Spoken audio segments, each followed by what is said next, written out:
इन आयतों और हदीसों से पता चलता है कि इस्लाम धर्म में दया और करुणा को बहुत महत्व दिया जाता है और अल्लाह ताला अपने बंदों के लिए दया और करुणा का जिक्र करते हैं। बस कंक्लूजन ये है इसका, और हम ज़्यादातर कंक्लूजन ही सुनेंगे क्योंकि इस तरीके से पढ़ूंगा तो ये वीडियो बहुत लंबी हो जाएगी, हर जवाब नहीं ले पाएंगे हम। तो मेन कंक्लूजन है इसका, इन आयतों और हदीसों से पता चलता है कि इस्लाम धर्म में दया और करुणा को बहुत महत्व दिया जाता है और अल्लाह ताला अपने बंदों के लिए दया और करुणा का जिक्र करते हैं। लेकिन यहाँ पे बात आ रही है बार बार अल्लाह अपने बंदों के लिए, और ईमान लाए उनके लिए। तो दो लोगों के लिए कर रहा है वो, अपने बंदे यानी उसके ही बंदे जो इस्लाम को मानते हैं, जो उसको मानते हैं, जो उसकी किताब पे विश्वास रखते हैं, जो उसके भेजे हुए नबी को आखिरियत तक आखिरी मानते हैं कि उसके बाद फिर कोई रसूल नहीं आएगा या कोई नबी नहीं आएगा, और किताब पे पूरा यकीन रखते हैं और अल्लाह को ही मानते हैं, अल्लाह के अलावा किसी को नहीं मानते। तो यहाँ पे साफ मालूम चल रहा है कि अल्लाह सिर्फ और सिर्फ अपने बंदों यानी कि अपने मुस्लिम लोगों के लिए ही दया और करुणा की बातों का जिक्र करते हैं इन आयतों में, किसी और के लिए नहीं है। ठीक है, आगे अपना सवाल भी फिर इसी चीज़ को लेकर होता है, मगर अल्लाह के हिसाब से तो उसके बंदे सिर्फ वही हैं जो इस्लाम धर्म को मानते हैं और जो इस्लाम में ईमान ले आए हैं। बाकी के धर्म वालों के लिए करुणा और दया कहाँ है? तो एआई का जवाब आता है, आपका सवाल बहुत ही महत्वपूर्ण है। इस्लाम धर्म में अल्लाह ताला की करुणा और दया के बारे में कई आयतें और हदीस हैं, लेकिन ये भी सच है कि इस्लाम धर्म में अल्लाह ताला की करुणा और दया के बारे में कुछ विशिष्ट शर्तें हैं। अब यहाँ पे एआई बोल नहीं सका साफ साफ कि नहीं किसी और के लिए नहीं है, हाँ मुस्लिमों के लिए ही है। तो यहाँ पे विशिष्ट शर्तें घुसा दिया। अब ये विशिष्ट शर्तें कहाँ से घुसाया ये समझ लीजिए। विशिष्ट शर्तें यही हैं कि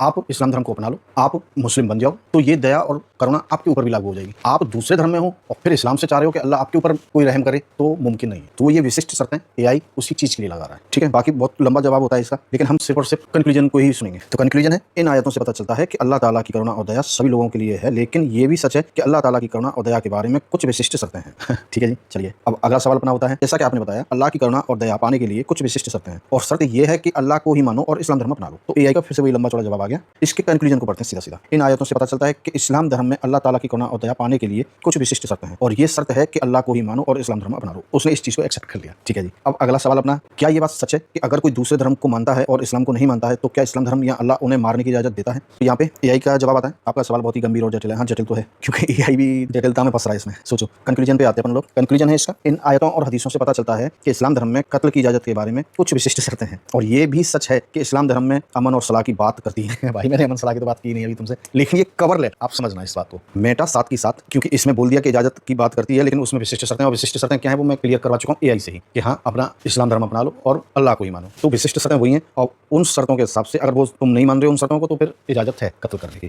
ठीक है, आगे, और ये भी सच है कि इस्लाम धर्म में अमन और सलाह की बात करती है। ये मुझे सच में बहुत हंसी आई थी कि मैंने इसमें अमन और सलाह की तो अभी बात ही नहीं की है। मैंने सिर्फ और सिर्फ अपना सवाल किया था कि क्या इसमें और दूसरे धर्म को मानने की इजाजत है कि नहीं है, बस इतना बता देता भाई। चलो ठीक है, वो अपना काम कर रहा है, मैं अपना कर रहा हूँ। मेरा काम है सब लोगों को सच्चे बताना, इसमें कुछ भी अपनी तरफ से ना ऐड करना, ना कुछ मिक्स करना, ना तड़ाके पड़ाके वाली वीडियो बनाना, बस जो सच है वो बता देना, बाकी आप उसको कैसे लोगे वो आप जानो। अब मेरा सवाल अगला होता है एआई से